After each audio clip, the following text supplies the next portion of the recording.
परमाराध्य आचार्य श्री महाश्रमण जी के चरणों में शत शत नमन करते हुए हम आज का सत्र शुरू कर रहे हैं। त्रिपदी वंदना। वंदे अरहं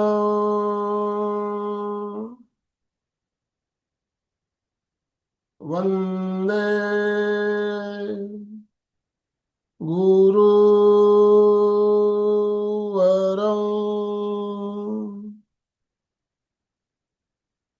वंदे सच्चं।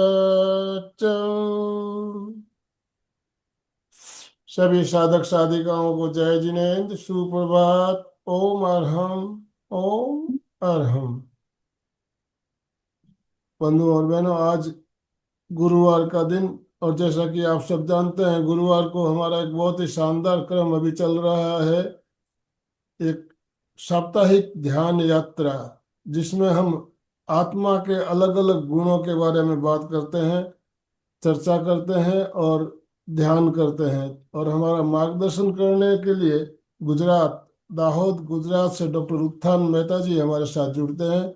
आज भी डॉक्टर साहब हमारे साथ जुड़ चुके हैं आज का ध्यान करवाने के लिए। और आज का जो टॉपिक है, परिणाम शक्ति ध्यान। आत्मा का जो एक गुण है परिणाम शक्ति, उसके बारे में बात करते हुए ध्यान का प्रयोग करेंगे। तो हमारे कोऑर्डिनेटर राजू डांगे सर भी हमारे साथ जुड़ चुके हैं। डांगे सर, मैं आपसे निवेदन करना चाहूंगा, आप 2 मिनट अपनी बात रखते हुए डॉक्टर साहब को इनवाइट करेंगे। Yes, over to you. Okay. बहुत बहुत धन्यवाद सर। सभी को सुप्रभात, गुड मॉर्निंग, जय जैन। तो इस चारों संस्थाओं की ओर से आप सभी का हार्दिक हार्दिक स्वागत। होलिस्टिक अबंडेंट हब, उसके साथ में संवाद अंतर्राष्ट्रीय योग वर्ग, एमपी के फिटनेस क्लासेस और कल्याणम योगा, इन चारों संस्थाओं के माध्यम से हर गुरुवार को जॉइंट इवेंट होती है। और उसमें हमारे डॉक्टर उत्थान मेहता जी, जो गुजरात से है, बहुत ही सुंदर सेशन कंडक्ट करते हैं। आत्मा के जो अलग अलग गुण है, परिणाम की शक्ति, आज का विषय भी बहुत मस्त है कि क्या परिणाम हमारे पे होता है। अलग अलग उनके भाषा में वो बहुत सुंदर तरीके से एक्सप्लेन करते हैं, डीप स्पिरिचुअल नॉलेज उन्हें है। तो मैं उनका, राजू डांगे, दहे दिल से हार्दिक हार्दिक स्वागत करता हूँ। डॉक्टर उत्थान मेहता एक अच्छे काउंसिलर है, अच्छे कंसल्टेंट है और कॉरपोरेट ट्रेनर भी है और स्पिरिचुअल एक पर्सन है। बहुत ही डीप ज्ञान उन्हें इस विषय का है। तो मैं दहे ज़्यादा समय ना लेते हुए उत्थान जी का पुनश्च हार्दिक स्वागत करता हूँ। सभी को रिक्वेस्ट करता हूँ, ताली बजाकर डॉक्टर उत्थान मेहता सर का हार्दिक स्वागत करेंगे। बहुत ही सुंदर सेशन लेते हैं और सभी साधक हमारे देश परदेश से जुड़े हैं। अभी चंदा जी है, हमारे अर्चना ताई है, कमल ताई फ्रॉम बड़ौदा, और हमारे होस्ट आनंदमल सर जो महाराष्ट्र रत्न है, कंटिन्यूस हमारे क्लास चलाने के लिए प्रयत्नशील है, उनका भी मैं तहे दिल से हार्दिक स्वागत करता हूँ। और ज़्यादा समय ना लेते हुए मैं उत्थान जी को रिक्वेस्ट करता हूँ कि आज का सेशन आप शुरू कर सकते हैं। डॉक्टर उत्थान जी। सभी को सादर प्रणाम। जय जिनेन्द्र। जय जिनेन्द्र, जय जय। ओम अरहम। ओम अरहम। जैसा कि कई हफ्तों से हम लोग आत्मा के गुणों का ध्यान करते आ रहे हैं, इस संसार में भगवान के बताए हुए कथन अनुसार 6 द्रव्य होते हैं। 6 द्रव्यों में एक द्रव्य जीव द्रव्य है, जो कि हम स्वयं हैं। और हर द्रव्य के अपने अपने गुण होते हैं। उसी तरह से जीव द्रव्य के अर्थात हमारे भी गुण हैं। तो प्रत्येक द्रव्य अपने गुणों में रमण करता है, या तो स्वभाव अवस्था में या तो फिर विभाव अवस्था में। पुद्गल और जीव, ये दो ही द्रव्य हैं जो विभाव अवस्था में भी रमण कर सकते हैं।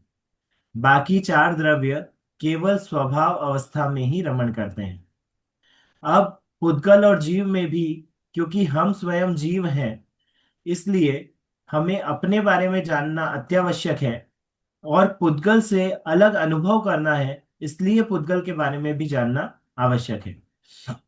तो इसी श्रृंखला में आज हम परिणाम शक्ति को लेकर के आए हैं।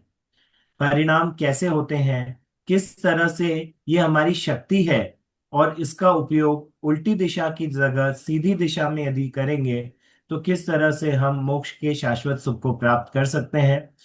इसी भावना के साथ में और इसी उद्देश्य के साथ में आज का हम सेशन शुरू करेंगे। जब तक हमारी थ्योरी चलेगी आप अपने वीडियोस ऑन रखें ताकि हमारा इंटरेक्शन हो सके। आज का सेशन है परिणाम शक्ति। परिणाम शक्ति पर हम थ्योरी भी सीखेंगे। पूरी तरह से हम जानेंगे कि परिणाम कैसे होते हैं, क्यों होते हैं, किस तरह से उन्हें बदला जा सकता है, परिणाम का स्वभाव क्या है, आत्म आश्रित परिणाम क्या होते हैं और पर भाव आश्रित परिणाम क्या होते हैं, सभी को हम डिटेल में जानेंगे। उसके बाद मेडिटेशन के थ्रू अंतर में उतरने की कोशिश करेंगे और हमारी सारी शक्तियों के साथ में परिणाम शक्ति को भी अंदर महसूस करने का, पांच इंद्रियों के माध्यम से पहले महसूस करने का प्रयास करेंगे। उसके बाद अंतर उतरते हुए इंद्रियों और मन का अवलंबन भी छूट जाए और एकमात्र स्वयं अपने द्रव्य और गुण के अवलंबन से ही मैं अनुभव कर पाऊं, इसी कार्य को आगे बढ़ाते हुए हम निरंतर इस दिशा में आगे बढ़ें, इसी भावना के साथ में ये पूरा सेशन हम कंडक्ट करेंगे।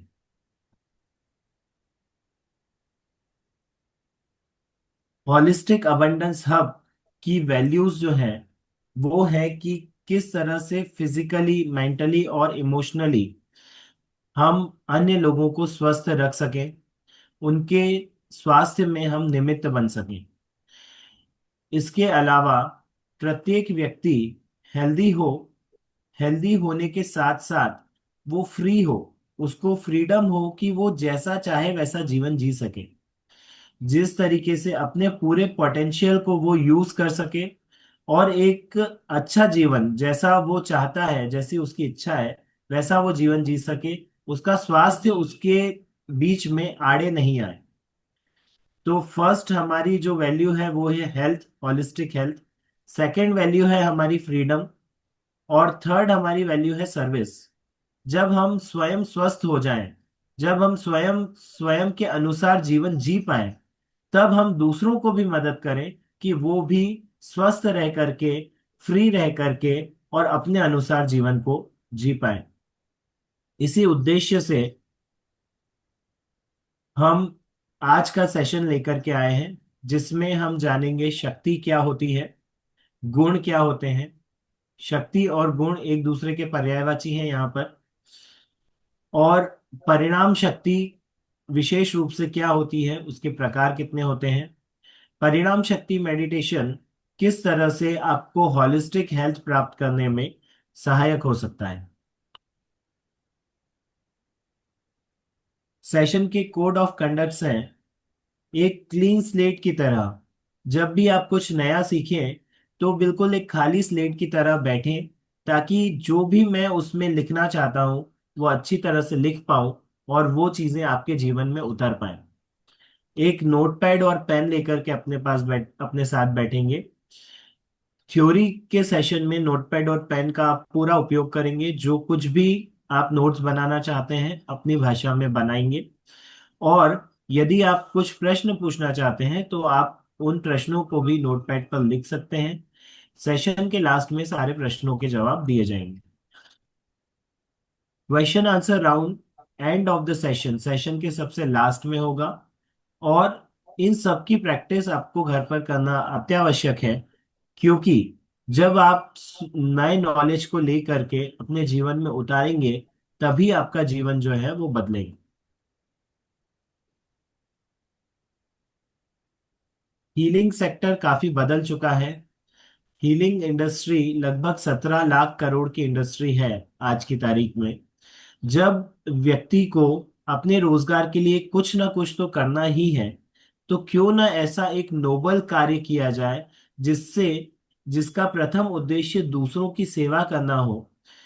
दूसरे व्यक्तियों के आशीर्वाद स्वरूप आपकी जो आय होगी और उसके अतिरिक्त आपकी जो फाइनेंशियल जो इनकम होगी, वो दोनों ही आपके लिए बोनस रहेंगे और आपका लक्ष्य तो सदैव दूसरों की सेवा करना ही रहेगा, ऐसा नोबल प्रोफेशन यदि हम अपना सकते हैं, चाहे पार्ट टाइम या फुल टाइम या फिर अनप्रोफेशनली भी, हम ऐसे ही किसी की सहायता करना चाहते हैं तो वो भी हम कर सकते हैं। तो तीनों ही ऑप्शंस यहाँ पर खुले हैं, पर सबसे पहले आवश्यकता है कि हम स्वयं को स्वस्थ करें और उसके बाद इन सारी हीलिंग टेक्निक्स को सीख करके अन्य व्यक्तियों को स्वस्थ करने में हेल्प करें। इसी मिशन को आगे बढ़ाते हुए हमारा उद्देश्य है कि कोई भी व्यक्ति विश्व में किसी भी तरह की हेल्थ प्रॉब्लम से ना जूझे। कम से कम 100,000 यानी कि 1 लाख लोग मेरे पूरे जीवन काल में पूरे विश्व में मैं ऐसे बनाकर जाऊं, ऐसे हीलर्स को बनने में निमित्त बनूं जो कि हॉलिस्टिक हेल्थ स्वयं अचीव करें और अन्य व्यक्तियों को अचीव करने में हेल्प करें। हम सब मिलकर के एक ऐसी आर्मी का निर्माण कर सकते हैं जो कि पूरे विश्व की स्वास्थ्य व्यवस्था को चेंज कर सकती है। कई सारी केस स्टडीज हमारे पास हैं, कई सारे नए प्रोजेक्ट्स हमने चालू किए हैं जिनमें आप सभी का सहयोग भी मिलता है, और उन सारे प्रोजेक्ट्स में हम आगे बढ़ रहे हैं। कई सारे चौंकाने वाले रिजल्ट्स हमारे सामने आ रहे हैं जो कि हमारी केस स्टडीज के रूप में हमारी फाइल्स में हमारे पास है। टॉप 6 प्रॉब्लम्स जो हम एड्रेस करते हैं वो है क्रॉनिक स्ट्रेस एंड बर्नआउट, बहुत ज्यादा तनाव और थकान रहना, एंजाइटी डिसऑर्डर्स, घबराहट के डिसऑर्डर होना, डिप्रेशन यानी कि अवसाद की स्थिति या फिर मूड का लो रहना, lower energy levels, mid life crisis और लाइफ लॉन्ग मेडिसिन। ये सारे जो कारण हैं ये बहुत सारी बीमारियों की जड़ है। पर ये सारी बीमारियां जो है वो शारीरिक, मानसिक या भावनात्मक है। यदि हम मूल कारण पर ध्यान दें, यदि हम इसके स्रोत को ही छोड़ दें, परिणाम शक्ति में हम सीखेंगे कि किस तरह से हमें नौ कर्म, द्रव्य कर्म, भाव कर्म से अलग होकर के स्वयं में एकत्व स्थापित करके बाकी सब चीजों को दृष्टि में यदि हम छोड़ देंगे तो इनका जो दुख है वो धीरे धीरे कम होता जाएगा, और हमारा जो सुख है जो कि हमें अंतर से मिलता है वो धीरे धीरे बढ़ता जाएगा। 3 सीक्रेट्स जो है हीलिंग के, नेचुरोपैथी, एनर्जी हीलिंग और एंशियंट इंडियन जितनी भी टेक्निक्स हैं, हेल्थ टेक्निक्स हैं, वो सारी जो है सीक्रेट्स हैं हीलिंग के, जिसमें बिना किसी मेडिसिन, बिना किसी साइड इफेक्ट के हम स्वयं को स्वस्थ रखते हैं। आज का जो टॉपिक है वो है परिणाम शक्ति मेडिटेशन। हम इस पर डीप चर्चा करेंगे, उसके बाद मेडिटेशन करेंगे। परिणाम शक्ति मेडिटेशन जो है उसमें सबसे पहला शब्द आता है परिणाम। तो आप बताएंगे कि परिणाम से आप क्या समझते हैं। चैट बॉक्स खुला है, सभी चैट बॉक्स में टाइप करेंगे परिणाम से आप क्या समझते हैं।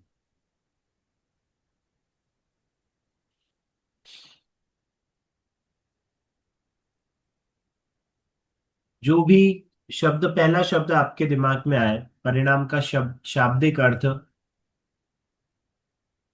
फिर हम इसको डिटेल में चर्चा करेंगे। परिणाम अर्थात रिजल्ट। रिजल्ट चाहे हमारे बच्चे की एग्जाम का हो, हमारे जीवन का हो, जीवन में अलग अलग जो भी हम कार्य करते हैं उनका रिजल्ट हो, वो सभी परिणाम कहलाते हैं। यहां पर हम जिन परिणामों की बात कर रहे हैं वो परिणाम प्रतिक्षण घटित होते हैं। प्रतिक्षण घटित होते हैं अर्थात के हर क्षण, हर पर्याय में परिणाम बदलते हैं। एक स्थूल एग्जांपल लेते हैं। आप यदि सुबह किसी बात पर गुस्सा हो गए तो क्या आप लगातार गुस्सा रह सकते हो?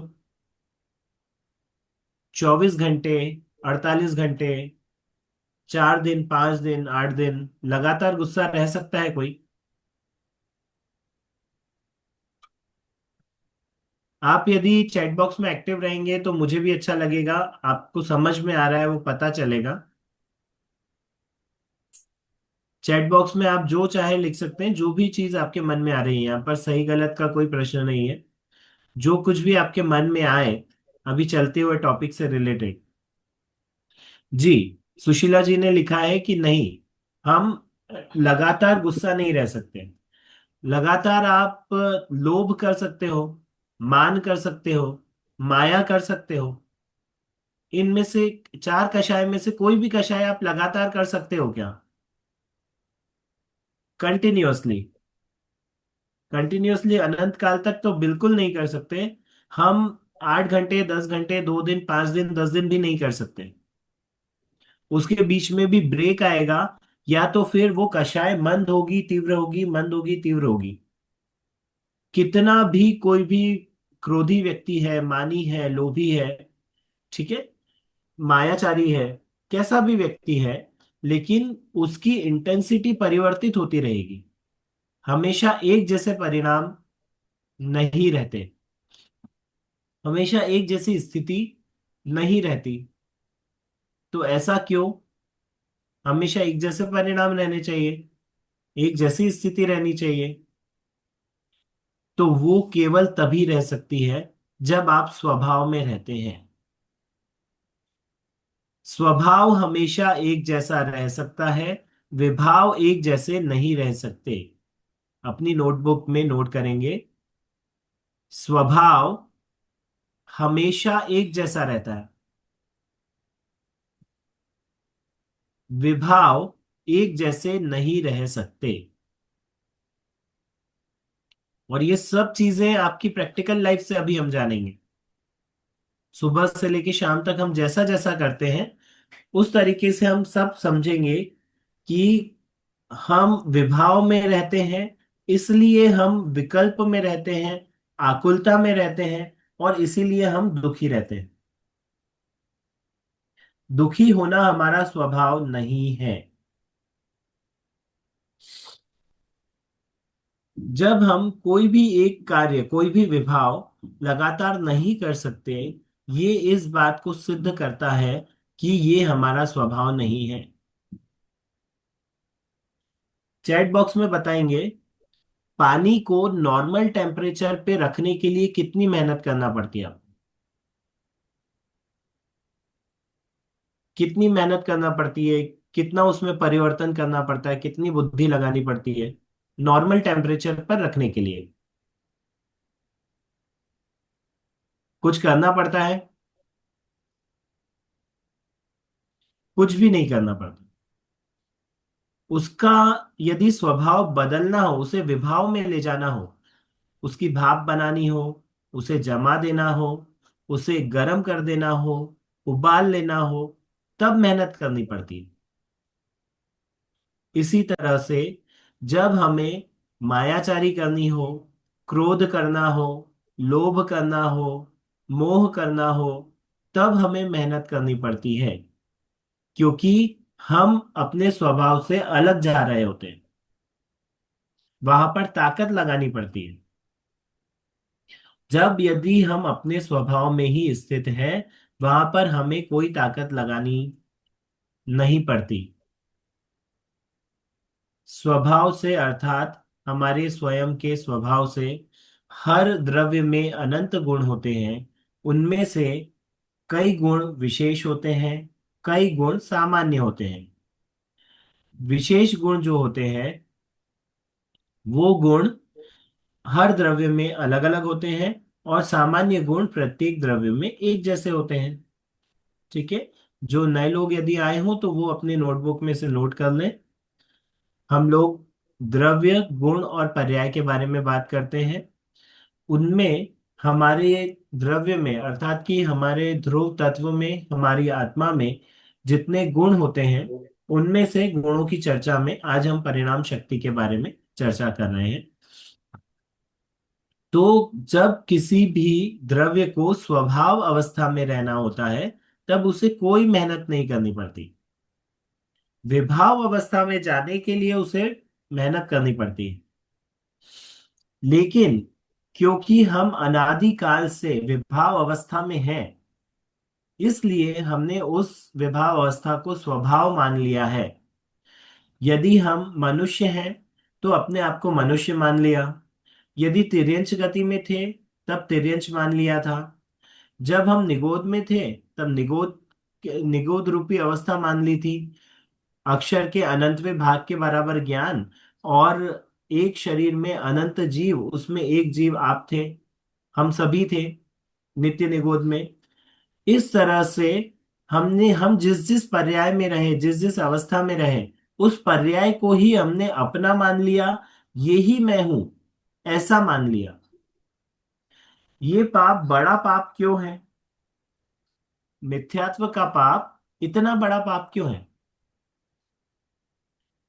जब कोई भी पाप किया जाता है जीव के द्वारा, क्रोध हो, मान हो, माया हो, लोभ हो, हिंसा हो, झूठ हो, चोरी हो, तो वह पाप उस पर्याय तक सीमित होता है। जितने समय आपको उसका भाव आया, उतने समय का आपको बंध हुआ। मिथ्यात्व एकमात्र ऐसा पाप है जो अनादि से चला आ रहा है और कंटिन्यूअसली चला आ रहा है।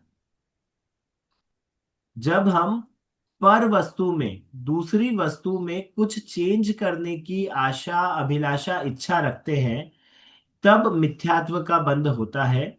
क्योंकि ऐसी वस्तु की स्थिति नहीं है।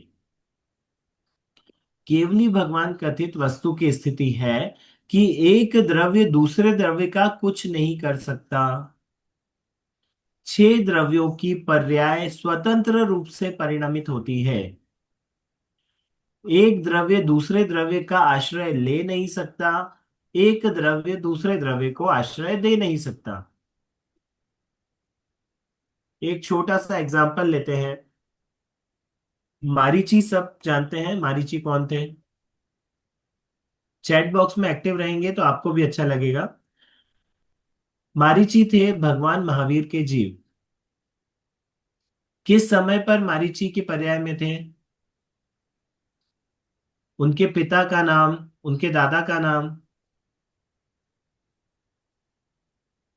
पिता थे चक्रवर्ती, दादा थे तीर्थंकर।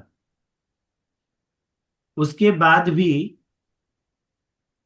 पिता चक्रवर्ती, दादा तीर्थंकर, फिर भी मारीची ने कितने ही पाखंड मतों की स्थापना कर दी। तो क्या तीर्थंकर दादा थे, केवल ज्ञानी थे, तो उनको नहीं पता था कि ये पाखंड मतों की स्थापना करेगा, तो मैं इसे रोक दूं? क्या तीर्थंकर भगवान अपने पुत्र को, जो कि चक्रवर्ती थे, उनको तीर्थंकर नहीं बना सकते थे? क्या अपने पोते को सही मार्ग पर नहीं लगा सकते थे? भाई, लगाने न लगाने की व्यवस्था ही नहीं है। एक द्रव्य दूसरे द्रव्य में किसी प्रकार का कोई हस्तक्षेप नहीं कर सकता। चाहे वो आत्म द्रव्य हो, चाहे पुद्गल द्रव्य हो, चाहे अन्य बाकी के चार द्रव्य हो, सबका परिणमन स्वतंत्र है। जीव मात्र उसे देख सकता है, जान सकता है। शशि जी ने बोला है मद के कारण। अब मद का जो कारण था, वो कैसे प्रकट हुआ? मद का कारण यदि उनकी दृष्टि स्वभाव पर होती, अपनी शक्तियों पर होती, अपने गुणों पर होती, तो क्या मद प्रकट होता? किसी भी प्रकार का विभाव पर द्रव्य के आश्रय से प्रकट होता है।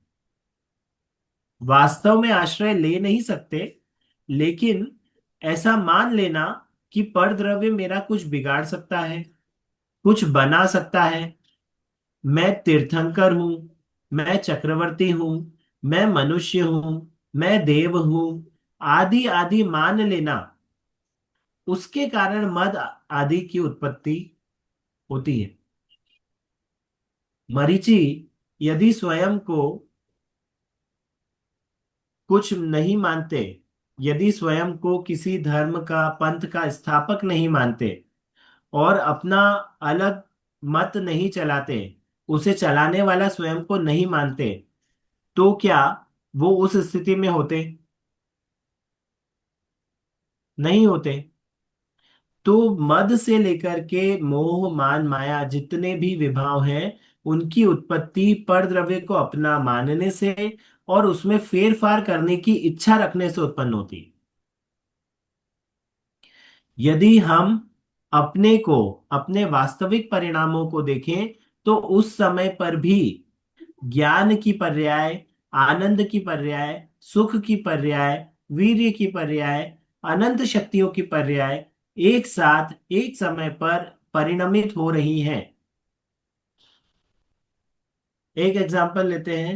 जब मद की पर्याय थी, उन्हें मान कषाय थी, जब मारीची को, तो उस समय पर क्या उनकी ज्ञान की पर्याय हो रही थी या बंद हो गई थी?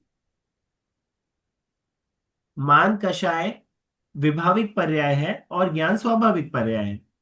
तो वैभाविक पर्याय होते समय, वैभाविक परिणाम होते समय क्या ज्ञान के परिणाम बंद हो जाते हैं या चालू रहते हैं? विचार करने जैसी स्थिति है। जब हम मन से विचार करेंगे तभी मन से मनातीत अवस्था में तभी हम जा पाएंगे। हो रही थी, ठीक है। विभा जी ने लिखा है हो रही थी, अर्थात कि उस समय पर भी ज्ञान की पर्याय और मान की पर्याय दोनों साथ में हो रही है। अब हमारे ऊपर है कि हम मान पर ध्यान दे करके उसे बढ़ाएं या ज्ञान पर ध्यान दे करके उसे बढ़ाएं। कर्म आपसे जबरदस्ती कोई कार्य नहीं करवाते। आपका ऐसा उदय है कि मान आना है, ठीक है। मान आना है, लेकिन मान कहां पर आएगा? आपके अंदर प्रवेश कर जाएगा क्या? ज्ञान के अंदर यदि मान का प्रवेश हो जाए तो ज्ञान का अस्तित्व खत्म हो जाए। ज्ञान यदि मान के अंदर प्रवेश कर जाए तो मान का अस्तित्व खत्म हो जाए। लेकिन दोनों का ही अस्तित्व उस समय पर है। हमें कौन से अस्तित्व में रहना है? पर्याय में, ठीक है। विभा जी ने कहा कि पर्याय में अस्तित्व है। बिल्कुल, अस्तित्व जो है वो पर्याय में है। अस्तित्व द्रव्य गुण में नहीं है। द्रव्य गुण में जो अस्तित्व है वो तो मेरा स्वभाव है। जब हम जब हम किसी पर वस्तु के परिणमन को अपना परिणमन मानते हैं, जब हम मानते हैं कि जितने भी शिष्य हैं ये मेरे शिष्य हैं, ये मेरी बात सुनते हैं, मैं जैसा कह रहा हूं वह सत्य है, ठीक है। केवल ज्ञान में और मिथ्या ज्ञान में यही बड़ा फर्क है कि केवल ज्ञानी भगवान जैसा है वैसा देख कर जानते हैं, प्रत्यक्ष देख कर जानते हैं, और वैसा उनकी वाणी में खिरता है। वो वाणी भी इच्छा सहित नहीं होती, इच्छा रहित वाणी होती है। पूरे शरीर के एक एक रोम रोम से वो वाणी आती है, गले से वाणी नहीं आती, ठीक है। ओंकार ध्वनि जो उठती है वो इच्छा रहित वाणी होती है, और गले से या फिर जिस जिस तरह से हम बोलते हैं उस तरह से वाणी नहीं आती। वो वाणी पूरे शरीर से खिरती है। फिर प्रत्येक जीव अर्धमागधी भाषा ऐसा कहा जाता है। उसके बाद फिर प्रत्येक जीव अपनी अपनी भाषा में उसे समझ लेता है। इसका अर्थ क्या हुआ? जीव को समझने के लिए भाषा की आवश्यकता है या ज्ञान की आवश्यकता है? भाषा माध्यम है, लेकिन भाषा माध्यम निमित्त है। कार्य निमित्त से नहीं होता, कार्य उपादान से होता है। निमित्त की उपस्थिति अवश्य रूप से होती है, आवश्यक रूप से होती ही होती है। और निमित्त भी बदले नहीं जा सकते। यदि आपको सम्यक दर्शन होना है, आपको अनुभूति होनी है, तो उस समय पर कोई ज्ञानी गुरु सम्यक दृष्टि या कोई मुनिराज या फिर भगवान आपके सन्मुख होंगे, उनका उपदेश होगा, उससे आपको ज्ञान होगा, ऐसा कहा जाता है। वो दो तरीके से देखा जा सकता है, एक निमित्त की दृष्टि से और दूसरा उपादान की दृष्टि से। निमित्त की दृष्टि से आगम में कथन आएगा तो भगवान से ज्ञान हुआ, भगवान के उपदेश से ज्ञान हुआ, मुनिराज के उपदेश से ज्ञान हुआ, कोई ज्ञानी गुरु थे उनके उपदेश से ज्ञान हुआ। लेकिन वास्तविक दृष्टि से, निश्चय से यदि देखा जाए तो ज्ञान तो ज्ञान से हुआ, प्रति समय हो रहा था। हमारा ध्यान उस तरफ नहीं था। हमारा ध्यान जिस तरफ था, हमने वो चीज अपने जीवन में बढ़ा ली। अनंत काल से अपनी पर्याय को अपना मान करके, आकुलता व्याकुलता करके दुख को उत्पन्न किया है, वहां पर पुरुषार्थ किया है। वो ही पुरुषार्थ पलट करके स्वयं में लगा दे, स्वयं के गुणों में लगा दे।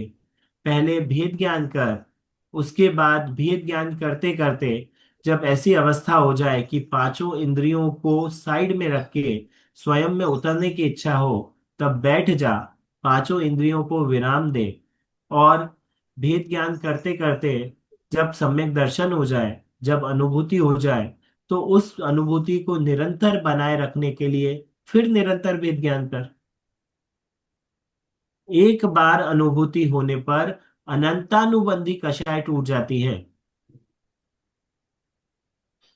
आप सभी को चार प्रकार, कषाय के चार प्रकार पता होंगे, आप चैट बॉक्स में लिखकर बता सकते हैं। अनंतानुबंधी कषाय अर्थात कितना हमारा संसार का काल का कम हो गया पता है आपको? यदि हम इसे चार भागों में बांटे, 100% को चार भागों में यदि बांटे, तो 25-25% चारों भागों को दे, तो अनंतानुबंधी का 25% यानी 25% काल तो ये विचार करते ही हमारा खत्म हो गया। जैसे ही अनुभूति हुई, वैसे ही हमारा 25% काल खत्म हो गया संसार का। और संसार का 25% काल यानी कि अनंत काल। अनंतानुबंधी कषाय जब तक होती है, जब तक मिथ्यात्व होता है, तब तक अनंत संसार होता है। अनंतानुबंधी जैसे ही खत्म हुई, संसार लिमिटेड हो जाता है। तो इसी तरह से परिणाम स्वाभाविक भी होते हैं, परिणाम वैभाविक भी होते हैं। हमारे ऊपर है कि हम अपने स्वाभाविक परिणाम को देखें या वैभाविक परिणाम को देखें। हम सदैव अपने स्वाभाविक परिणाम को देखते रहें, क्योंकि आनंद वहीं से मिलना है। ये सब इतनी तीन पाँच हम क्यों कर रहे हैं? ये 1 घंटा 1.5 घंटा हम यहाँ पे बैठते हैं, या फिर संसार में जो भी कार्य करते हैं, उसका उद्देश्य क्या है? ये छोटा सा क्वेश्चन सबके लिए और बहुत ही आसान क्वेश्चन है। हम क्यों करते हैं जो कुछ भी हम करते हैं, क्यों करते हैं? Why we do what we do. ये क्वेश्चन सभी के लिए और सभी के आंसर आने चाहिए। हम जो करते हैं वो किसके लिए करते हैं? दुख के लिए करते हैं। हमारे हिसाब से हम किसके लिए करते हैं? सुख के लिए करते हैं। ठीक है जी। प्रत्येक जीव सुख चाहता है, कोई भी जीव दुख नहीं चाहता। हम छोटे छोटे एग्जाम्पल लें यदि अपने जीवन से, तो जो व्यक्ति सुसाइड करने जाता है, वो भी दुखी होने के लिए सुसाइड नहीं करने जाता। वो मानता है कि यदि मैं सुसाइड कर लूंगा तो सारे दुखों से मुक्ति हो जाएगी और मैं सुखी हो जाऊंगा। ठीक है। जो अपने को शाश्वत नहीं मानते, वो ऐसा मानते हैं कि यदि मैं इस संसार से चला गया, तो जितने भी दुख अभी दिख रहे हैं मुझे, वो सब खत्म हो जाएंगे। है ना? जैसे कि कबूतर आंख बंद कर ले, कबूतर को बिल्ली दिखे और वो आंख बंद कर ले और सोचे कि बिल्ली चली गई, तो बिल्ली चली गई है वहां से। ऐसी स्थिति कभी भी हमारी नहीं आए, और हम शाश्वत सुख की ओर आगे बढ़े, शीघ्रातिशीघ्र सुख को प्राप्त करें। उसी के क्रम में हम भेद ज्ञान करते हैं, तत्वार्थ श्रद्धान करते हैं, तत्व चर्चा करते हैं, उतना भी नहीं कर पाए स्वाध्याय करते हैं। ये सारे क्रमिक पैटर्न है। तो आइए, इसी श्रृंखला में हमने जितना भी थ्योरी समझी, उसी थ्योरी को आगे बढ़ाते हुए अब प्रैक्टिकल करेंगे, मेडिटेशन करेंगे। सभी अपने अपने सभी अपने अपने वीडियोस बंद कर लेंगे। रीढ़ की हड्डी सीधी, सर हल्का सा ऊपर। यदि चश्मे पहन रखे हैं तो चश्मा निकाल देंगे। ऐसी जगह पर बैठेंगे जहां पर आपको कोई डिस्टर्ब ना करे, खिड़की खुली हो, प्रॉपर ऑक्सीजन आता रहा हो। सर हल्का सा ऊपर करके दोनों हाथों को अपनी जंघा पर आकाश की ओर मुख किए हुए रखेंगे। लंबी गहरी सांस लेंगे। पूरी तरह से छोड़ देंगे। एक और लंबी गहरी सांस लेंगे। पूरी तरह से छोड़ देंगे। एक और लंबी गहरी सांस लेंगे और धीरे धीरे से पूरी तरह से छोड़ देंगे।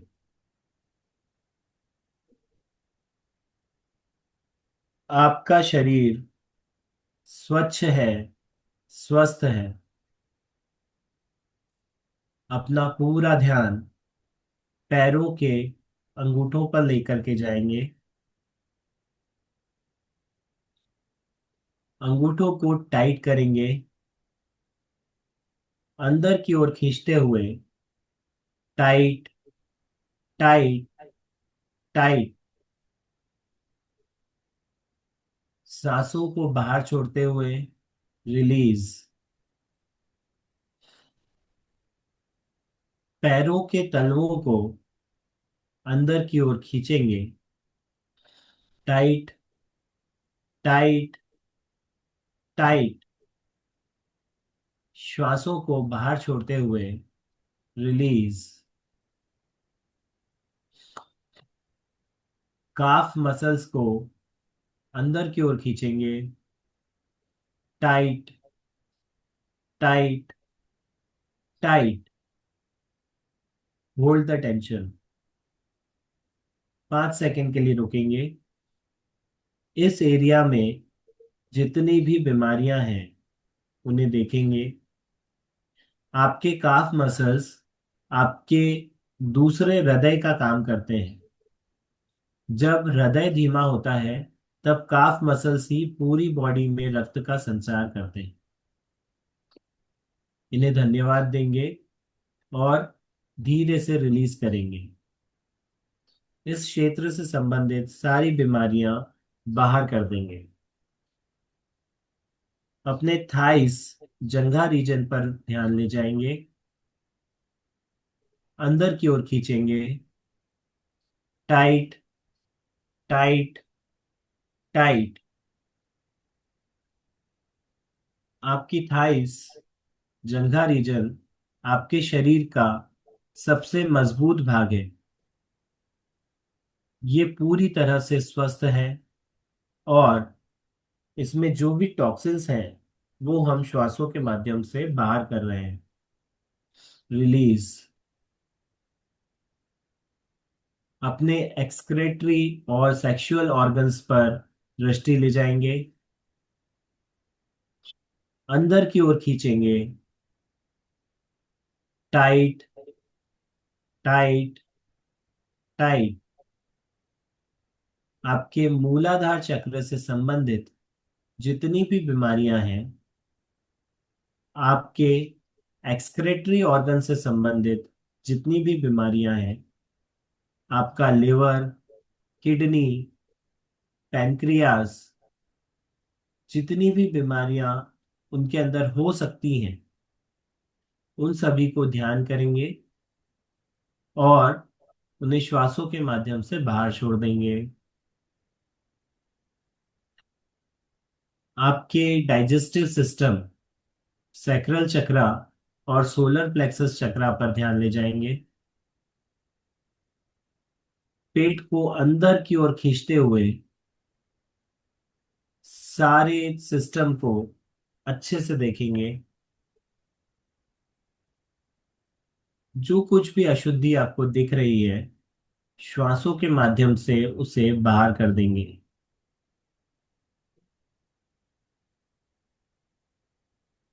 अपने चेस्ट पर, अनाहत चक्र पर ध्यान ले जाएंगे। अंदर की ओर चेस्ट को खींचेंगे। हृदय से संबंधित सारी स्वस्थता आपको प्राप्त हो चुकी है। ऐसा विचार करके सारे टॉक्सिन्स को शरीर से बाहर करेंगे। अपने गर्दन, विशुद्धि चक्र, कंधे, हाथ, उंगलियां पर ध्यान ले जाएंगे। हाथों की मुट्ठियों को बांधकर इस पूरे रीजन को टाइट करेंगे। Tight, tight, tight. Hold the tension. यहाँ पर जो कुछ भी नेगेटिव एनर्जी है उसे श्वासों के माध्यम से शरीर को ढीला छोड़ते हुए अपनी शरीर से, इस एरिया से बाहर कर देंगे।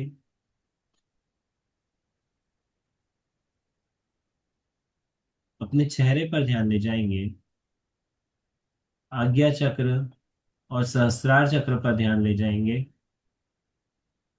चेहरा बनाते हुए अंदर की ओर सिकोड़ेंगे।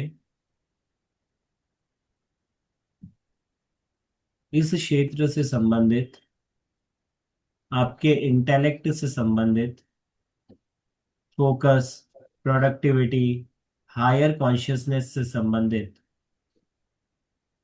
आप संपूर्णतया स्वस्थ हैं और जो कुछ भी नेगेटिविटी है वो शरीर से बाहर कर देंगे।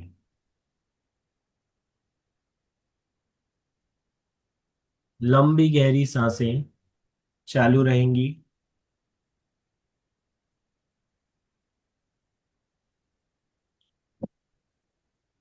3 बार ओम का जाप करेंगे और उसके बाद 21 बार आ का उच्चारण करेंगे। जब आ का उच्चारण करेंगे तो आपके नाभि चक्र, सोलर प्लेक्सस चक्रा, अनाहत चक्रा और विशुद्धि चक्रा में वाइब्रेशन होने चाहिए। वहां से पूरे शरीर में वाइब्रेशन होने चाहिए। आउम का उच्चारण करते समय आ का उच्चारण नाभि से, ऊ का उच्चारण हृदय से और म का उच्चारण विशुद्धि चक्र से किया जाता है। लंबी गहरी सांस लेते हुए आ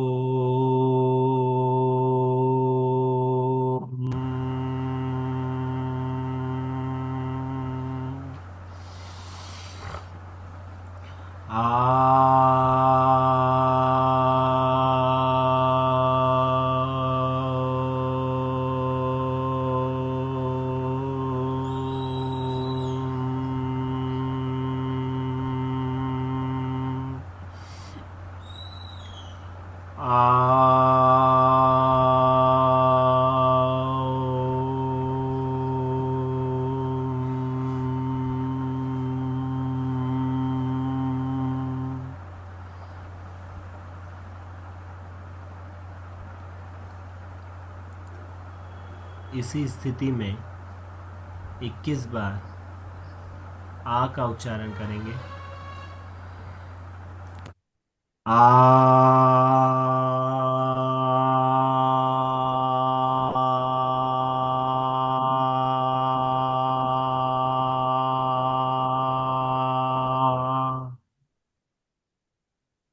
लंबी गहरी सांस लेते हुए छोड़ते समय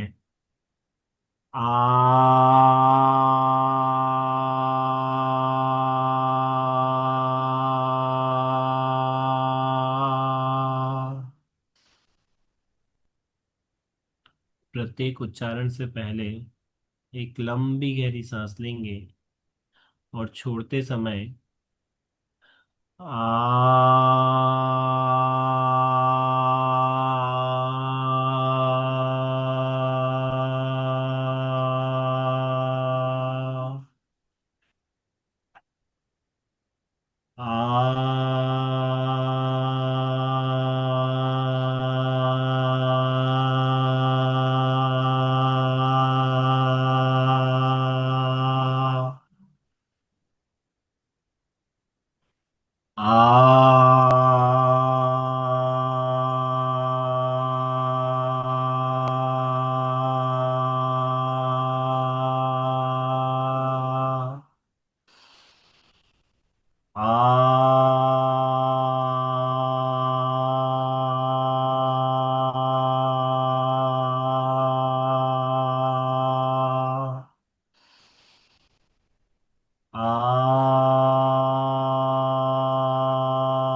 1 मिनट तक इसी अवस्था में बैठ करके अपने अंदर हो रहे परिवर्तनों को विजुलाइज करेंगे।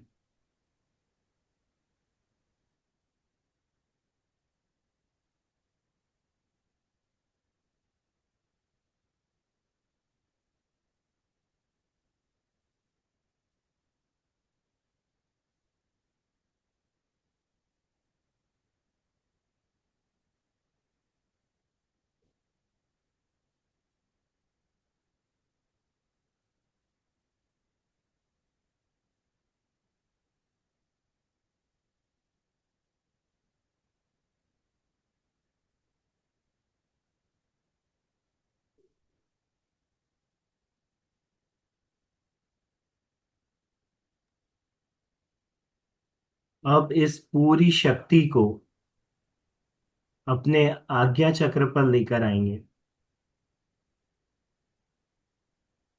आज्ञा चक्र से एक वाइट कलर की लाइट निकल रही है जो कि आपके पूरे सर को अपने घेरे में ले रही है।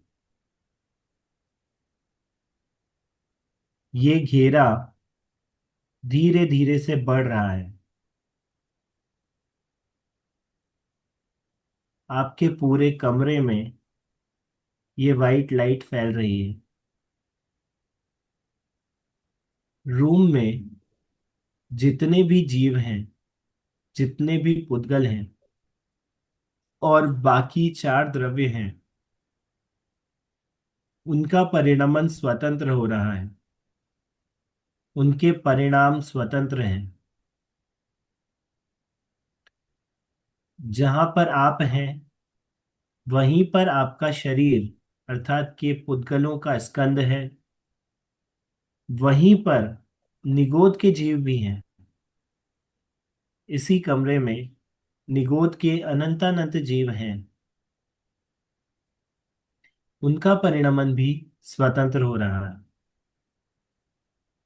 एक शरीर में अनंत जीव हैं और अनंत जीवों का परिणमन अलग है, उस शरीर का परिणमन अलग है। इन सब को देखते हुए ये लाइट आगे बढ़ रही है। आपका पूरा शहर इस लाइट की जद में है।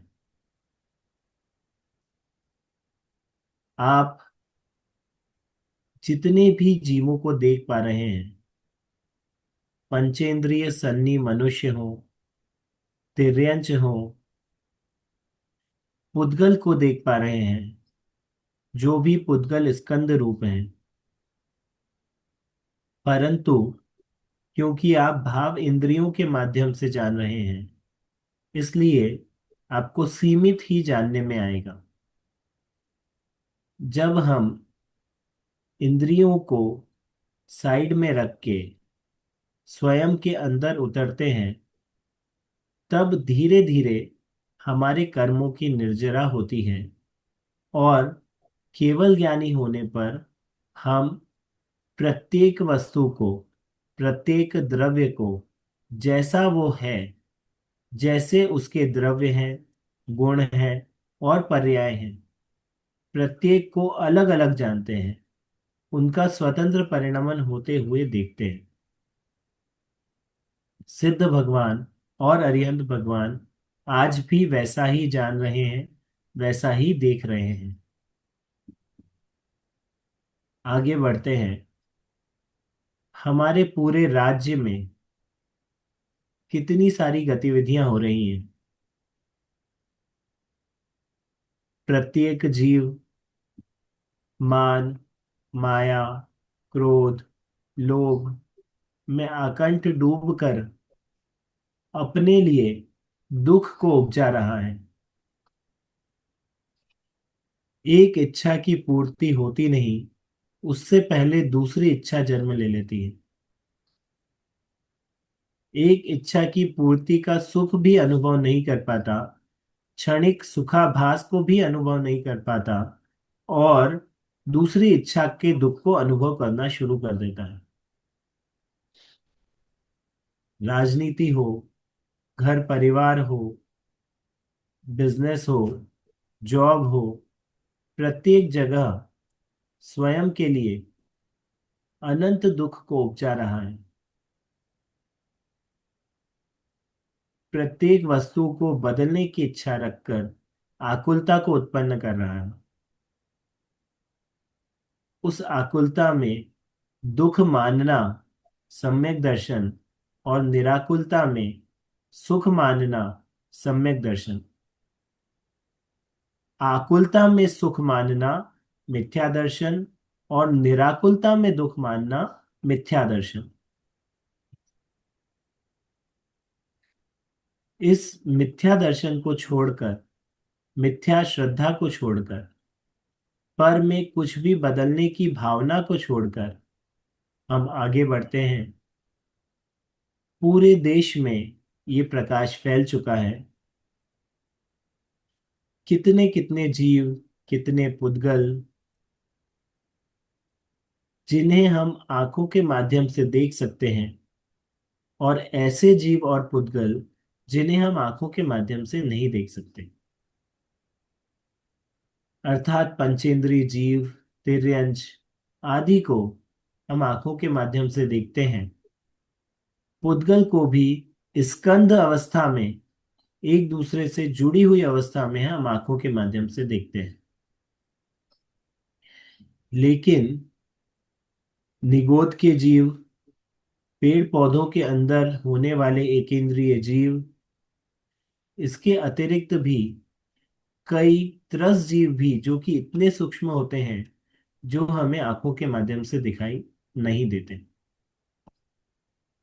परंतु उनका अस्तित्व है ये हम महसूस कर सकते हैं। उन सभी को जानते हुए, देखते हुए, उनका परिणमन स्वतंत्र है। उनके परिणाम जैसे होना है वैसे ही हो रहे हैं। जिस समय पर जिस तरह के परिणाम हो रहे हैं वैसी ही स्थिति केवल ज्ञानी भगवान द्वारा देखी गई है। इसे जानते हुए, दृढ़ श्रद्धा लाते हुए आगे बढ़ते हैं। पूरे विश्व में अनंत ग्रह, छोटे बड़े, उल्कापिंड सभी मिला करके अपना परिणमन कर रहे हैं। सभी का परिणमन स्वतंत्र है और इन सब के परिणमन को मिला करके हम संसार कहते हैं। केवल ज्ञानी भगवान की दृष्टि में और हमारी दृष्टि में यही अंतर है कि हम प्रत्येक वस्तु को मिलाकर एक रूप देखते हैं। हम स्वयं को मनुष्य देखते हैं, शरीर रूप देखते हैं, आंख वाला, नाक वाला, कान वाला, इस तरह से पंचेंद्रिय रूप देखते हैं। यदि हमारे जीवन में किसी तरह की कोई परिस्थिति आती है तो उस परिस्थिति में स्वयं को देखते हैं। उसी दृष्टि को त्याग कर हम केवल ज्ञानी भगवान जैसी दृष्टि को अपना रहे हैं। स्वयं के अंदर रमणता कर रहे हैं। बाहर की सारी पर्याय, सारे परिणाम स्वतः हो रहे हैं। यदि हम उन्हें बदलने की इच्छा रखें तो भी वे वैसे ही होंगे जैसा उन्हें होना है।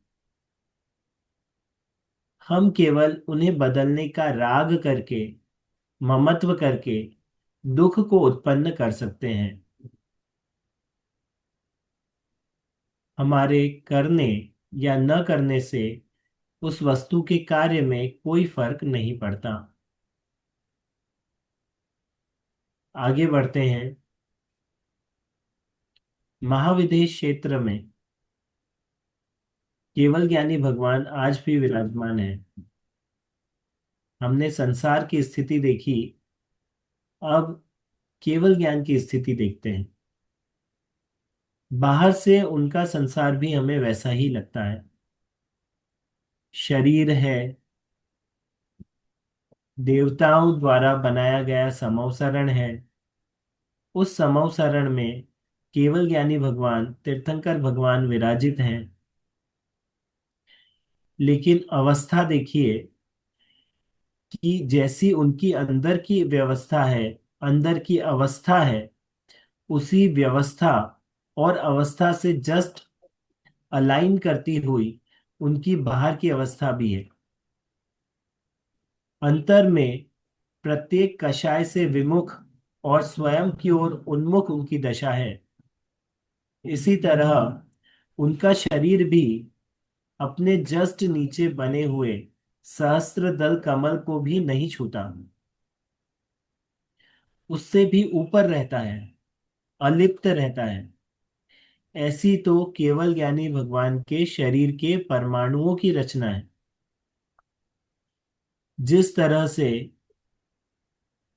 कांच के आर पार देखा जा सकता है, उसी तरह से केवल ज्ञानी भगवान का शरीर इतना ट्रांसपेरेंट है कि उसके आर पार देखा जा सकता है। उनकी अंतर की स्थिति और उनकी बाहरी स्थिति एक दूसरे के साथ मैच कर रही है। ऐसे समय पर भी सर्वजन हिताय, सर्वजन सुखाय जो वाणी निकलती है वो भगवान के प्रत्येक रोम रोम में से निकलती है। बिना इच्छा की वाणी है, भगवान की कोई उपदेश देने की कोई इच्छा नहीं होती, क्योंकि उनके इस तरह के सारे कर्मों का अभाव हो चुका है। अब जो का चार कर्म बचे हैं वो अघाती कर्म हैं, यानी कि किसी भी तरह का बंध उन कर्मों से नहीं होने वाला है। ऐसी भगवान की आंतरिक और बाह्य स्थिति हमने देखी। अब भगवान का भविष्य और हमारा भविष्य, यानी कि सिद्ध शिला पर चलते हैं। सिद्ध शिला पर अनंत सिद्ध भगवान विराजमान है। पुद्गल के रूप में सिद्ध शिला विराजमान है। प्रत्येक द्रव्य को चलने में निमित्त धर्म द्रव्य विराजमान है। प्रत्येक द्रव्य को रुकने में निमित्त अधर्म द्रव्य विराजमान है। आकाश है और काल भी है। सिद्ध भगवान इतने हल्के हो चुके हैं कि जहां पर आकाश का अंत होता है वहां पर सिद्ध भगवान वहां पर जाकर के और स्थित होते हैं। जो सिद्ध शिला है, सिद्ध भगवान सिद्ध शिला पर बैठते नहीं हैं, उससे ऊपर रहते हैं। आकाश के प्रदेशों का जहां पर अंत होता है, जहां पर लोकाकाश का अंत होता है, वहां तक जिस तरह से यदि किसी बलून में के और हम छोड़ दें, यदि वो छत पर जाकर चिपक जाए, इस तरह से सिद्ध भगवान विराजित होते हैं, क्योंकि उनकी आत्मा पूरी तरह से हल्की हो चुकी होती है। किसी भी तरह के कर्म का बंध नहीं होता। जब हम हल्के हो जाते हैं तब हम ऊर्ध्व गति को प्राप्त करते हैं। ऐसे सिद्ध भगवान को बारंबार प्रणाम करके, सिद्धों को अपना आदर्श मान करके अरिहंत भगवान जैसी अवस्था शीघ्रातिशीघ्र प्राप्त हो, और शीघ्रातिशीघ्र हम भी सिद्ध शिला पर विराजमान हो, सिद्ध शिला के ऊपर विराजमान हो, ऐसी ही भावना भाते हैं।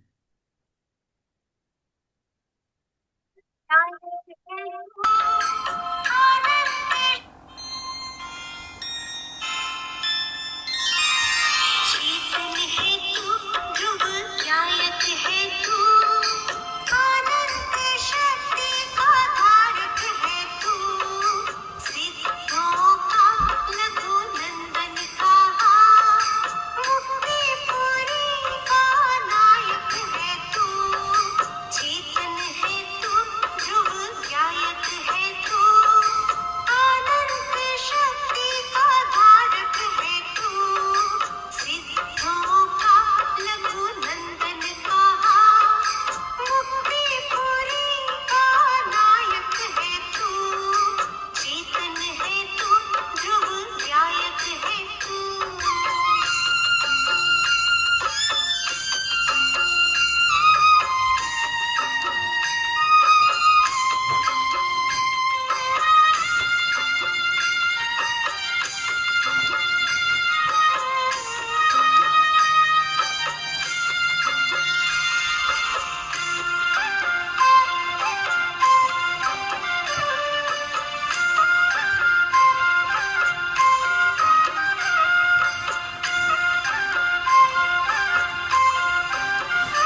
तो आइए इसी चेतन तत्व को, इसी ज्ञायक तत्व को अपने में स्थित करके निरंतर इसी में रमणता करें। निश्चय से हम सभी सिद्ध स्वरूपी हैं। पर्याय में भी शीघ्रातिशीघ्र सिद्धपना प्रकट हो, इसी भावना के साथ जब आपकी इच्छा हो तब आप अनुकूलता प्रमाण अपनी आंखें धीरे धीरे खोल सकते हैं।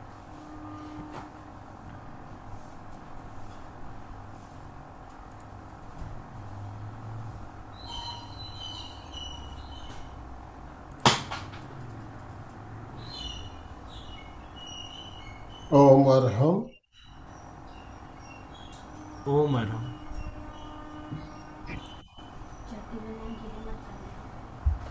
अब आप अपने वीडियो चालू कर सकते हैं।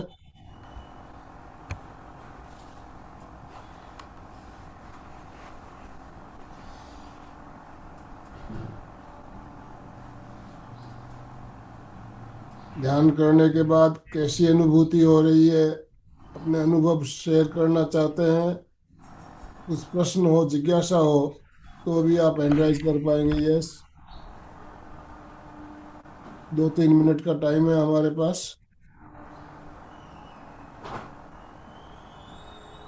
और सुशीला जी बोलिए।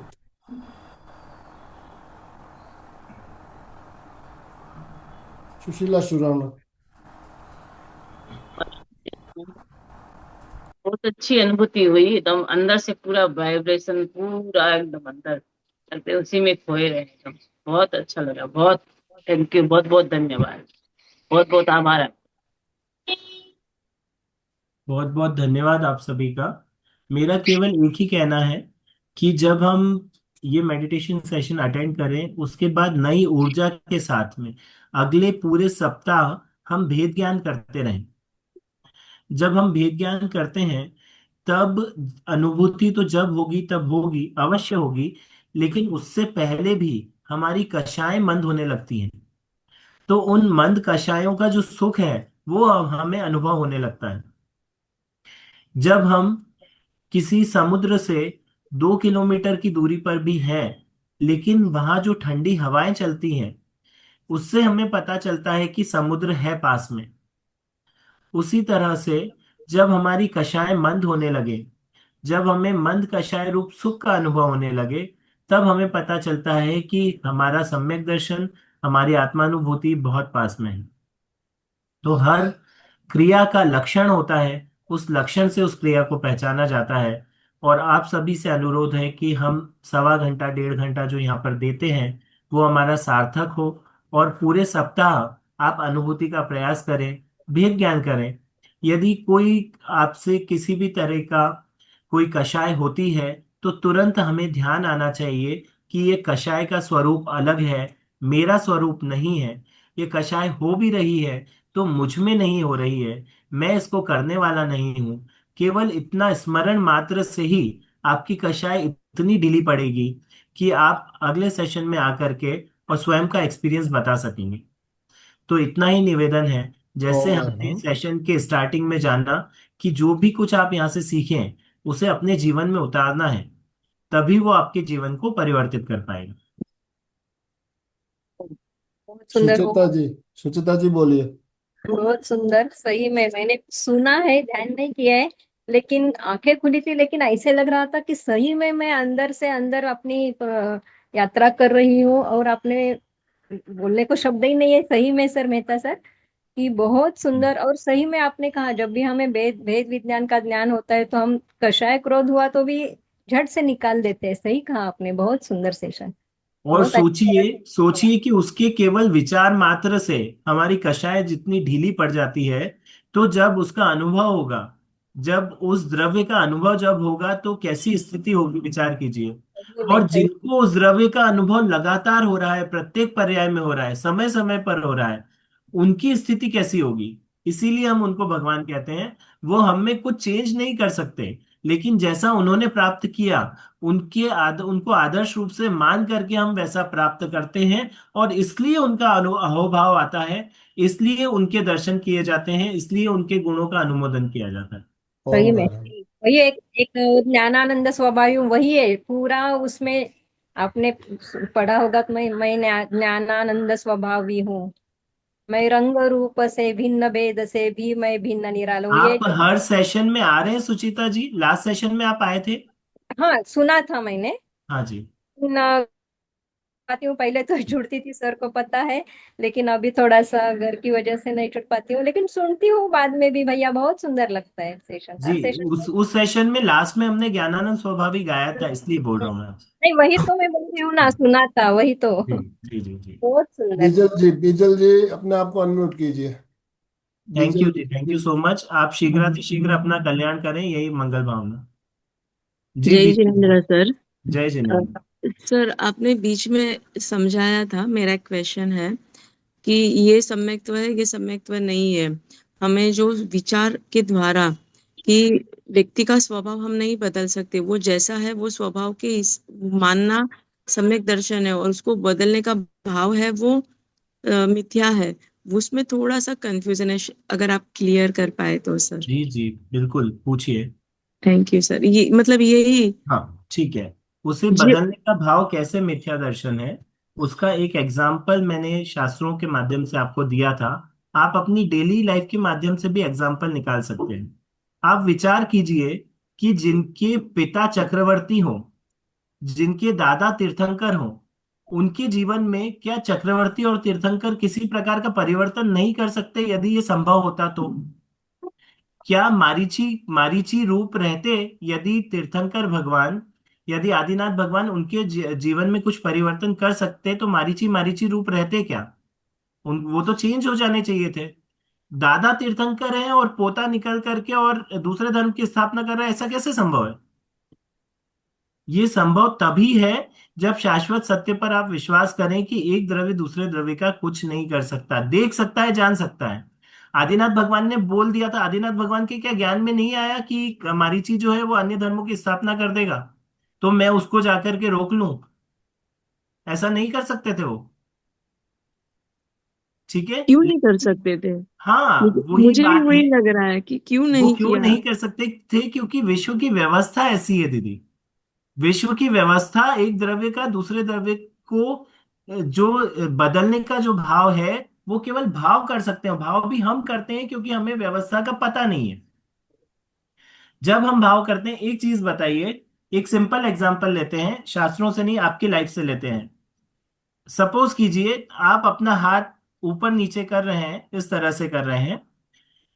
परमात्मा न करे ऐसा कभी नहीं हो कि आपको उस समय पर यदि पैरालिसिस हो जाए, उस समय पर यदि उस समय पर आपकी इच्छा है या नहीं हाथ हिलाने की? है। पहले भी थी, अभी भी है। पहले हाथ हिल रहा था, अभी नहीं हिल रहा है, क्यों? अभी अटक गया है बीमारी के क्यों कारण। क्यों? आपकी इच्छा तो है, आप ही तो हिला रहे थे, अटकाया किसने फिर? कर्म। देखिए, जितनी भी बाहर की चीजें होती है, कर्म उसमें निमित्त कहा जाता है। ठीक है। लेकिन वस्तु का परिणमन, प्रत्येक पुद्गल का परिणमन स्वतंत्र है। कर्म उसमें निमित्त इसलिए कहा जाता है क्योंकि उस समय उस कर्म की उपस्थिति वहां पर होती है। लेकिन प्रत्येक पुद्गल का परिणमन स्वयं से हो रहा है। और ये चीज गहराई में तब समझ में आएगी जब हम निरंतर स्वाध्याय करेंगे, निरंतर अभ्यास करेंगे, और उन चीजों को एक एक छोटी छोटी चीज पर ध्यान ले जाएंगे अपने जीवन में जो कुछ भी घटित हो रहा है। एक चीज बताइए, एक दिन आपने अपने बेटे को बोला कि बेटा ये काम करना है और इस तरह से करना है, वो अच्छे से काम करके आ गया, तो आपने क्या बोला कि ये मैंने करवाया है। हम्म। दूसरे दिन आपने बेटे को बोला कि बेटा ये काम करना है, इस तरीके से करना है। सेम भाषा वाषा सब सेम थी, आपकी इच्छा भी सेम थी, भाव सेम थे, सब कुछ सेम था। दूसरे दिन उससे काम नहीं हुआ, आप क्या बोलेंगे? मैंने तो बोला था, उसने नहीं किया। तो उसने नहीं किया, पहले तो आपने करवाया था। पहले यदि आपने करवाया था, तो जब नहीं हुआ तो आप ही ने नहीं करवाया हुआ होना चाहिए ना। भाई गणित तो एक जैसी चलेगी। यदि हुआ तो आपने करवाया, नहीं हुआ तो किसी दूसरे ने किया। ठीक है। इसमें विचार मंथन की आवश्यकता है, निरंतर स्वाध्याय, निरंतर भेद ज्ञान, और एक एक पहलू को, अपने जीवन के एक एक पहलू को सूक्ष्मता से विचारने की आवश्यकता है, क्योंकि ये वितराग भगवान की विश्वविद्यालय है। ठीक है। इसमें हमें बेसिक्स पहले क्लियर होने चाहिए कि विश्व की व्यवस्था ऐसी ही है। सबसे पहले तो भगवान की वाणी पर विश्वास आएगा। विश्वास जब होगा फिर हम प्रयोग करेंगे। मुनिराज और भगवान कह के गए हैं कि हमें ऐसा अनुभव हुआ है, तुम भी अपने अनुभव से प्रमाण करना। ऐसा नहीं कहा है कि शास्त्रों में लिखा है वैसा का वैसा मान लेना। लेकिन क्योंकि हम पुण्यशाली हैं, हमें शास्त्र मिले हैं, तो पहले तो हमें उस बात को मानना पड़ेगा ना। जी। जी। जब हमसे जब हमसे हमारी टीचर कहेगी कि 2+2 4 होते हैं, तो एक बार तो हमको मानना पड़ेगा कि 2+2 4 होते हैं। उसके बाद फिर हम उसमें फॉर्मूला लगाएं, उसमें जितनी भी चीजें लगाएं, उसको सिद्ध करें स्वयं से, उसमें पीएचडी कर लें कि 2+2 4 क्यों होते हैं। लेकिन पहली बार में तो मानना पड़ेगा कि 2+2 4 होते हैं, तभी तो उसकी आगे की प्रक्रिया चालू होगी। भगवान ने जो बोला है स्वयं के अनुभव से बोला है। भगवान वीतरागी होते हैं, उन्हें किसी टाइप का राग नहीं होता, उन्हें किसी तरह की इच्छा नहीं होती। भगवान सर्वज्ञ होते हैं, सब कुछ जैसा देखते हैं जैसा जानते हैं वैसे बिना इच्छा की वाणी से उनके अंदर से खिरता है। तो वहां पे झूठ होने की संभावना ही नहीं है, एक चीज। लेकिन दूसरी चीज कि उनके कहने से और हमारे मान लेने से सम्यक दर्शन नहीं होता। जैसा उन्होंने अनुभव किया है, जिस तरह से उन्होंने अनुभव किया है, जिस तरह से उन्होंने भेद ज्ञान किया है, जिस तरह से उन्होंने पुद्गल की व्यवस्था स्वतंत्र मान करके, देख करके, जान करके, अपने को अलग अनुभव करके और स्वयं के अंदर उतरे हैं, उसी तरह से जब हम उतरेंगे तब हमारा सम्यक दर्शन होगा, और वहीं से धर्म की शुरुआत होती है। ठीक है। और धार्यति हम इति धर्म, सैमसंग जो कि सैमसंग के हमारा नाम से भाई स्वभाव साहब है जुड़े वो हुए ही हैं। धर्म है। बोलिए सर। हाँ, हाँ जय जी। जिंद्र भैया। जय जिंद्र, जय बहुत अच्छा जितेंद्र लगता है भैया। आपका ध्यान में, यानी खुद अनुभूति भी बहुत अच्छी होती है। अभी इस समय भी यही मेरा क्वेश्चन था कि जैसा अभी अपन किसी को समझाने की कोशिश करते हैं, लेकिन अपने दिल से लगता है कि वो सुधर जाए या कुछ पाप हो रहा है, कर लेते हैं, तो ऐसे समय में अपन कुछ पापबंदी कर लेते क्या? देखिए, भूमिका अनुसार भाव आते हैं, पहली चीज। ठीक है। हम्म। जब आप सोचते हैं कि भाई इसको समझा दूं, वो भाव हम्म। आएंगे। वो भाव आए बिना रहते नहीं है, ये बात ध्यान रखना हम्म। अत्यावश्यक है। ठीक है। हम्म। जब भी ज्ञानी जन भी होते हैं उनको भी भाव आते हैं, लेकिन उन भावों की इंटेंसिटी कितनी है वो डिपेंड करता है। यदि मिथ्या दृष्टि है तो उसको ऐसे भाव आएंगे कि मैं इसको समझा दूं, ये क्यों नहीं समझ रहा, ये समझे। ठीक है। उसका जो मोह है वो बहुत तीव्र होता है। हम्म। बराबर। यदि सम्यक दृष्टि हो गया, उसको पता है, उसने आत्मा का अनुभव कर लिया है कि आत्मा तो ऐसा है और इसका परिणमन स्वतंत्र है, प्रत्येक जीव का, प्रत्येक पुद्गल का परिणमन हम्म। स्वतंत्र है, उसने यदि अनुभव कर लिया तो उसको भी भाव आएंगे। लेकिन उसको इतने इंटेंस भाव नहीं आएंगे। वो भी बोलेगा उससे, वो भी बोलेगा कि भाई ऐसा मत कर, पाप करेगा तो तुझे ही भोगना पड़ेगा, सब चीजें बोलेगा। लेकिन अंदर में उसकी विरक्ति होगी, उसकी अनंतानुबंधी टूट चुकी है, उसकी इंटेंसिटी उतनी नहीं रहेगी। वो जानेगा कि मैं ये जो बोल रहा हूं ये अपनी जगह है, और इसका समझना ना समझना इसके उपादान स्वरूप है। उसका उपादान वैसा होगा तो वो समझेगा, नहीं तो नहीं समझेगा। मारीची के भाव में भगवान नहीं समझे, और महावीर के भाव में स्वयं तीर्थंकर होकर के दूसरों को समझा गए। ऐसा कैसे संभव था, नहीं तो। ठीक है। तो बराबर है। इस बहुत तरह बहुत से, धन्यवाद और फिर डॉक्टर साहब, जैसे बहुत बहुत मुनिराज की दशा धन्यवाद। आएगी तो और बराबर। तीव्रता आएगी। मुनिराज बस जितना उपदेश देने की उनकी, जब बाहर में हम्म। आते हैं तब उपदेश देते हैं, बाकी अंदर में चले जाते हैं। इस तरह से फिर क्रम बढ़ते बढ़ते हम्म। और भगवान की अवस्था प्राप्त हो जाती हम्म। अच्छा लगा। चर्चा है। और सत्र ठीक उसके भी है, लिए ठीक बहुत करना बढ़िया, पड़ेगा है। सर, बहुत रेगुलर करना ध्यान भी पड़ेगा। बहुत अच्छा हुआ, और चर्चा सत्र तो बहुत ही शानदार। हमें जो हमारे डाउट है बिल्कुल एक एक करके सारे क्लियर होते हैं। तो इसी तरह के जब चर्चा सत्र होते हैं तो समय हमारा संपन्न हो चुका है ऑलरेडी, 5-7 मिनट ज्यादा ही हो गया है। तो समय की हमारी सीमा है। डांगे सर, अनम्यूट कीजिए अपने आप को। यस। बहुत बढ़िया, बहुत बढ़िया, सुंदर सेशन। हमारे डॉक्टर उत्थान जी के प्रति बहुत बहुत धन्यवाद, कृतज्ञता भाव। सभी को रिक्वेस्ट करता हूँ ताली बजाकर उनका हम आभार व्यक्त कर। बहुत ही सुंदर सेशन, थ्योरी के साथ में प्रैक्टिकल सेशन भी बहुत सुंदर लिया, और स्पिरिचुअलिटी जो है बहुत डीप में उन्होंने सूक्ष्म सूक्ष्म बातें बताई है। तो मैं पुनश्च उनका चारों संस्थाओं की ओर से आभार व्यक्त करता हूँ, और सभी साधक जो देश परदेश से जुड़े उनका भी तहे दिल से बहुत बहुत धन्यवाद, दिल के गहराई से धन्यवाद। Thank you, good day to everyone. Om Arham. Thank you सभी सो भाई मच। बहन, जितने भी भाई बहन जुड़े हैं, सभी का बहुत बहुत आभार। आप दोनों सभी हाथ से जोड़ते पुनः हुए। अनुरोध, जिन जिन को सेशन अच्छे लगे, जो चाहते हैं कि ये बातें दूसरे लोगों तक जाए, क्योंकि प्रत्येक जीव ज्ञान स्वरूपी आत्मा है। जब 8 वर्ष की आयु में मुनि दशा प्राप्त हो सकती है, तो हम सभी को सम्यक दर्शन क्यों प्राप्त नहीं हो सकता? अवश्य रूप से हो सकता है, प्रत्येक जीव को हो सकता है। केवल आवश्यकता है पुरुषार्थ करने की। तो ये बात हर जीव तक पहुंचे, इसके लिए आप प्रयास कर सकते हैं। इस ग्रुप से अन्य लोगों को जोड़ सकते हैं, और अपने अनुभव हमारे साथ वीडियो के माध्यम से, अथवा ऑडियो के माध्यम से, अथवा टेक्स्ट के माध्यम से, किसी भी माध्यम से हमारे साथ शेयर कर सकते हैं। बहुत बढ़िया बात आपने बताई पुरुषार्थ के बारे में। तो जैन दर्शन में पुरुषार्थ को बहुत ज्यादा महत्व दिया गया है। कहते हैं कि हमारे जो बंधे हुए कर्म है, वो कर्म भी पुरुषार्थ के द्वारा हल्के हो सकते हैं। तो पुरुषार्थ हमें करते रहना है, इसी बात को ध्यान में रखें। दोनों हाथ जोड़ते हुए, रीढ़ की हड्डी गर्दन सीधी रखते हुए, आंखों को बिना दबाव दिए कोमलता से बंद रखते हुए, मेरे साथ साथ सभी मानसिक उच्चारण करें। मैं चैतन्यमय हूँ, मैं आनंदमय हूँ, मैं शक्तिमय हूँ। मेरे भीतर अनंत चैतन्य का, अनंत आनंद का, अनंत शक्ति का सागर लहरा रहा है। इसका साक्षात्कार करना ही मेरे जीवन का परम लक्ष्य है। हमारा आज का दिन मंगलमय हो, आनंदमय हो, शांतिमय हो। इन शुभ भावनाओं के साथ ओम शांति शांति शांति। कृतज्ञोस्मि, हम सब पूज्य गुरुदेव के आभारी हैं। कृतज्ञोस्मि, हम सब पूज्य गुरुदेव के आभारी हैं। कृतज्ञोस्मि, हम सब पूज्य गुरुदेव के आभारी हैं। स्लोगन बोलना है। चंदा जी, चंदा जी अनम्यूट कीजिए। चंदा चोपड़ा जी, स्लोगन बोलिए प्लीज। Thank you sir. बहुत सुंदर क्लास रही सर।